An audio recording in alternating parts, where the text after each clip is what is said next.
O eleitor vai depositar o seu voto no domingo, mas os caciques políticos já estão fazendo as contas. Quem será que vai sair vitorioso? Lula? Bolsonaro? Direita? Esquerda? O centro? Eu fui ouvir caciques das mais diversas correntes políticas e, claro, eles têm avaliações diferentes, mas uma coisa é consenso. Os erros de Jair Bolsonaro estão ajudando o governo a tentar capitalizar vitórias que são do centro. Erros de Bolsonaro no apoio a candidatos com alta rejeição estão levando o governo Lula a tentar capitalizar vitórias do Centrão. Uma fonte da articulação política do governo me disse que, com exceção de São Paulo, os candidatos apoiados por Bolsonaro podem ser derrotados em várias capitais onde estão disputando o segundo turno para esse chamado Centro Democrático. E aí estamos falando de uma série de cidades: Belo Horizonte, Belém, Cuiabá, Curitiba, João Pessoa. Na capital da Paraíba, por exemplo, Cícero Lucena, do PP, enfrenta Marcelo Queiroga. Quem lembra dele? Um médico que era ministro da Saúde, é considerado o símbolo do negacionismo bolsonarista na época da pandemia. Para o governo, o objetivo agora nessas eleições se tornou que o que eles chamam de frente ampla democrática derrotar a extrema-direita. O PL está no segundo turno em 11 capitais, o PT só em 3 e o Centrão em 11 confrontos com chances reais de vitória. Aí tem um aliado moderado de Bolsonaro que diz que o governo não pode pegar carona em vitórias que são do Centrão. Ele diz que a esquerda sofreu uma derrota fragorosa, que saiu humilhada no primeiro turno, mas admite que Bolsonaro errou ao apoiar candidaturas extremistas que devem ser derrotadas e que poderia agora estar colhendo uma vitória muito mais ampla se tivesse colado a sua imagem apenas nos candidatos da centro-direita. E o que diz o bolsonarismo, aquele bolsonarismo mais raiz? Ele afirma que foi a direita que fez o enfrentamento com a esquerda e tirou os candidatos da esquerda do primeiro turno.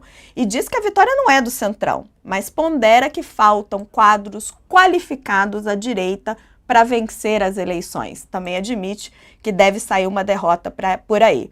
E uma liderança importante do centro, cacique mesmo do Centrão, diz que o Centrão venceu a esquerda no primeiro turno, vai vencer a direita no segundo turno e diz que os candidatos que o governo chama de frente ampla estão apenas aceitando o apoio da esquerda nessa segunda etapa, mas escondendo o PT.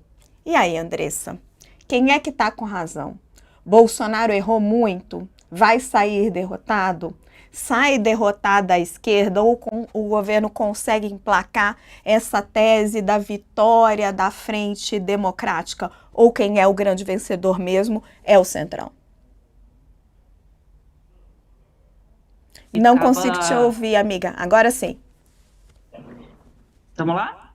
Bora. O número, todo número a gente consegue torcer, né? E aí o governo saiu com essa, que nem eles mesmos acreditam, né? De que, na verdade, é uma frente ampla. O governo do presidente Lula, ele não é uma frente ampla, né? Toda a articulação política do governo é feita pelo PT e os ministros do Centrão têm ali os seus nacos de poder e o que se diz muito aqui em Brasília, com empresários que eu conheço e converso e que vêm aqui às vezes, conversar com os ministros é que cada ministério parece uma coisa acoplada ali do governo. O que a gente viu nessas eleições, eu acho que com relação ao Bolsonaro, que é a pergunta que você coloca, se ele errou, se ele perdeu, acho que a gente vai ver em São Paulo.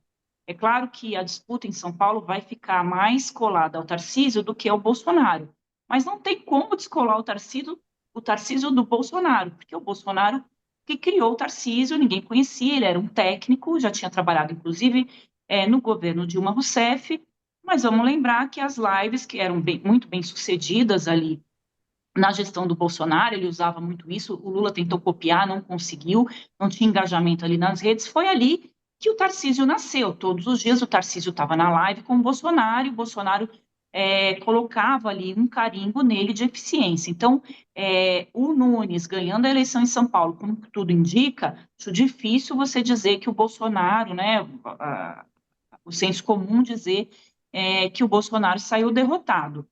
Acho que a direita ganha, vai ganhar a disputa porque é a maior cidade do país. Com relação ao PT, o que a gente está vendo é que vai ter um movimento, não tem outra alternativa, né, do PT para o centro, né, e algumas ideias até para o centro-direita. A gente vê aí na reforma tributária ou nessa tentativa do governo Lula de apertar as contas, né, de gastar menos, a gente vê várias medidas que estão afetando aí, que se saírem da gaveta, né, vão afetar questões trabalhistas, né, direitos trabalhistas, e que não tem nada a ver com o discurso da esquerda. Ontem eu estava conversando com o ministro Carlos Lupe, que é o ministro da Previdência Social e que é do PDT, e ele disse, olha, o PDT tem muitas dificuldades em votar essa agenda que o governo está colocando, mas tudo isso é porque já está no tabuleiro, né, no radar dos políticos de que o centro é quem está levando essas eleições, e o centro está preparando nomes para as eleições de 2026, diferentemente da esquerda e da direita. O presidente Lula, com esse tombo que tomou aí em casa, acendeu aí a luz vermelha na esquerda, de que será que o presidente Lula vai ter condições de disputar uma reeleição? Então, é tudo junto e misturado, viu, Raquel? Mas essa ideia de que, na verdade, eles não saíram derrotados, de que quem ganhou foi uma frente ampla da qual eles participam, não cola de jeito nenhum. Quero te ouvir sobre esses dois pontos. O primeiro, esse do governo, né? Que quem está saindo derrotada é a extrema-direita.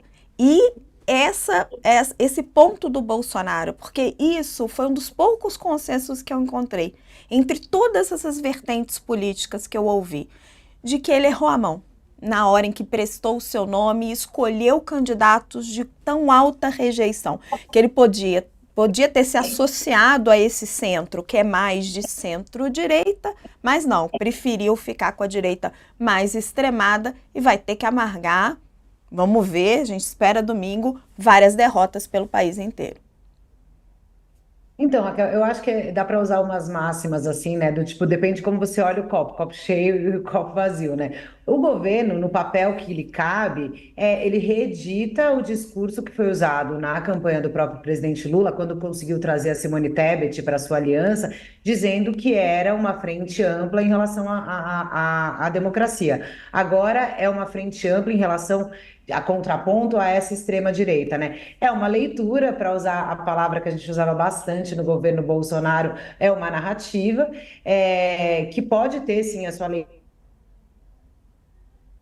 leitura mais ariana, digamos assim, porque é evidente, aí a gente vê os números mesmo das urnas, o PSD de Gilberto Kassab foi o que sai das urnas com o maior número de prefeituras e uma barganha e um poder que dá ao PSD e a outros partidos de centro de negociação aqui no governo, atualmente com a esquerda, mas a gente sabe que também era um centrão que estava negociando com o governo Bolsonaro da direita, o Lira, por exemplo, era daquele lado e está também articulando com o Lula. Faz parte do xadrez da política, tudo isso. Mas é inquestionável que o que sai das urnas, que saiu das urnas no dia 6 e o que vai provavelmente terminar de sair agora no próximo domingo, caminha para uma vitória do Centrão nesse sentido. Agora, se a gente for analisar o Bolsonaro, eu não sei se de fato ele errou. A questão do Bolsonaro, ele é um cara de direita com alguns momentos de extrema direita e não tem como ele negar, por exemplo, ele não conseguiu esconder ao longo da campanha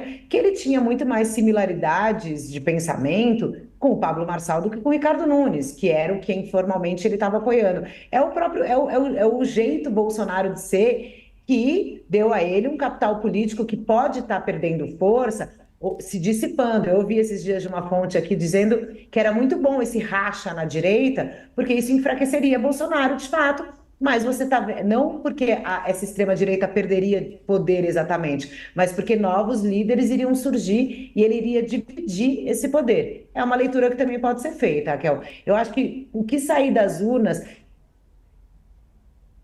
com mais concreto, a gente esse raio-x e identificar como é que essas forças foram colocadas né, nessas urnas agora em 2024, porque isso vai afetar diretamente a campanha e os desdobramentos políticos para 2026, mas antes disso a gente vai falar aqui um pouquinho também para a eleição do Congresso, né, para os próximos presidentes da Câmara e do Senado, que aqui em Brasília, a urna nem fechou ainda aqui, mas aqui o pessoal já está pensando em voltar e falar disso, que a gente tem eleição em fevereiro do ano que vem, Raquel.